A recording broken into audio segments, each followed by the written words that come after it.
Assalamualaikum warahmatullahi wabarakatuh. Perkenalkan, nama saya Nafisa Syahrian dari kelas 10 MIPA 1. Di video ini saya akan menjelaskan tentang hukum-hukum Newton, mulai dari pengertiannya hingga contoh penerapannya dalam kehidupan sehari-hari kita. Jadi pengertian hukum Newton adalah hukum yang menggambarkan tentang hubungan dari gaya yang bekerja pada benda serta gerak yang disebabkannya. Hukum Newton dikemukakan pertama kali oleh Isaac Newton yang merupakan fisikawan dan matematikawan yang berasal dari Inggris. Hukum Newton terdiri dari 3 jenis, hukum 1 Newton, hukum 2 Newton, dan hukum 3 Newton.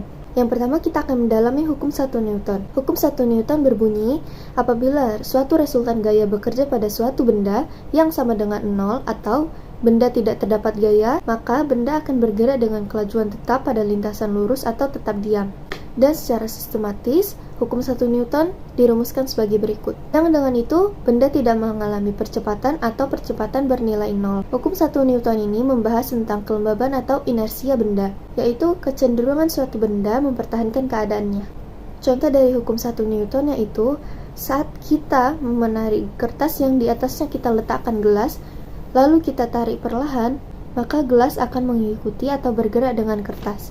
Tetapi jika kita menarik kertas dengan cepat, maka gelas akan tetap berada di tempatnya. Selanjutnya kita akan membahas hukum 2 Newton. Hukum 2 Newton berbunyikan, percepatan suatu benda nantinya akan sebanding dengan gaya atau resultan gaya yang bekerja pada suatu benda, serta berbanding terbalik dengan masanya. Hukum 2 Newton dirumuskan seperti ini.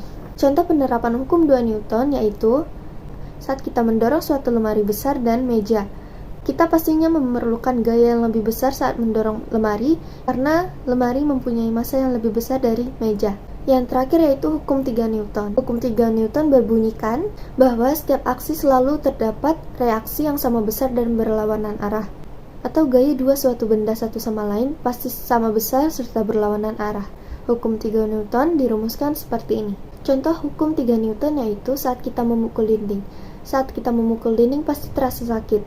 Semakin keras kita memukul dinding, semakin juga terasa sakitnya. Hal itu sebagai reaksi atas aksi atau gaya yang kita keluarkan saat memukul tembok. Dan hukum 3 Newton tadi juga sekalian menutup video saya hari ini. Demikian, wassalamualaikum warahmatullahi wabarakatuh.